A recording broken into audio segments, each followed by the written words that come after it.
Hi, this is Todd Howard of Bethesda Game Studios, and we're here to show you a sneak peek at our latest game, Skyrim.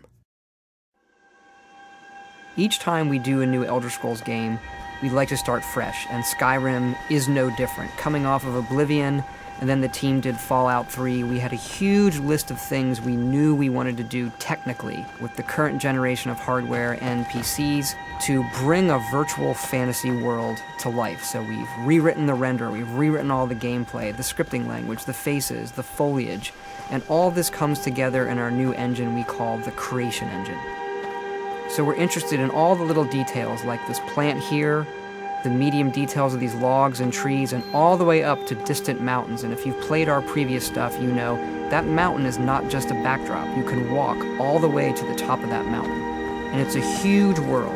Like our previous games, you can create any kind of character you want and then go do what you want. The game's primarily designed as a first-person game, but you can also play in third person.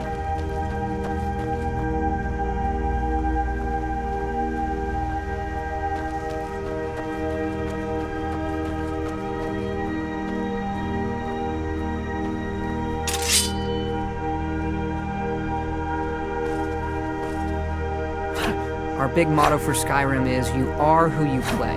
So whatever you have in your hands, or whatever you're using, you're going to get better at, and then you're going to level up.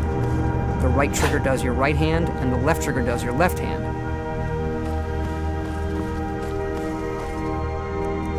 And you could put either a weapon or a spell.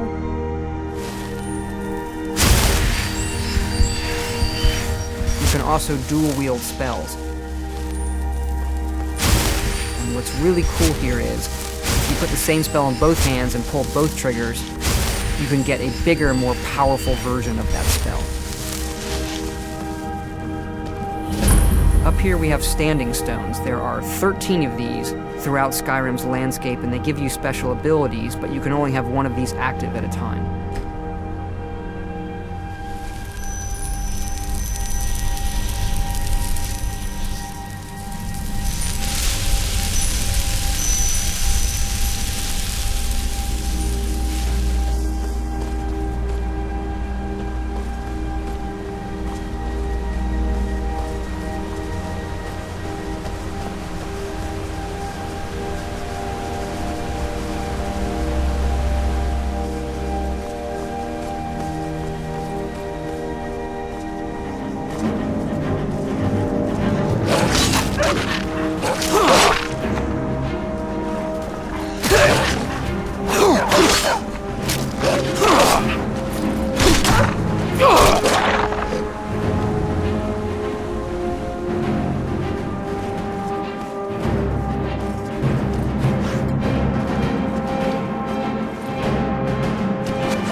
This is your character menu.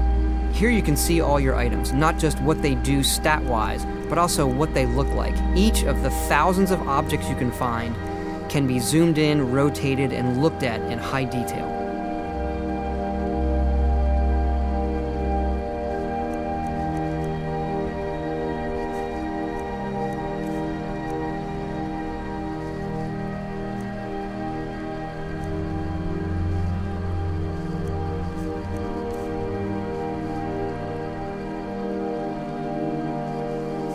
With the skills menu, you look to the heavens, and here you can see all of your skills, how they're progressing, and as your skills increase, you'll push yourself to leveling up.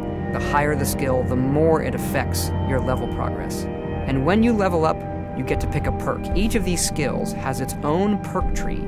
As you develop your character, it's like the game is drawing this custom constellation for who you are. Lastly, we have the map, and we're just going to pull the camera back here and show you how the level of detail system works in the game. We're just rendering the whole world.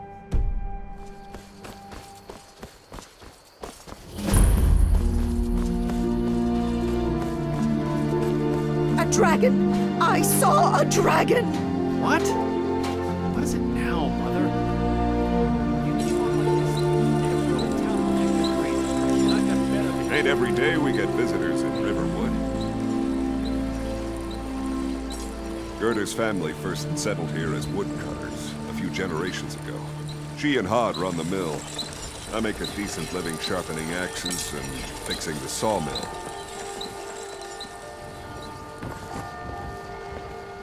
Here for work? Get an axe. Bring me all the wood you can chop.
This mountain here is the tallest mountain in Skyrim. It's called the Throat of the World. It is home to the Greybeards, who are masters of the voice.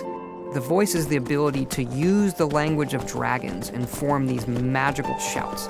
And this is a power that you will learn throughout Skyrim's main quest.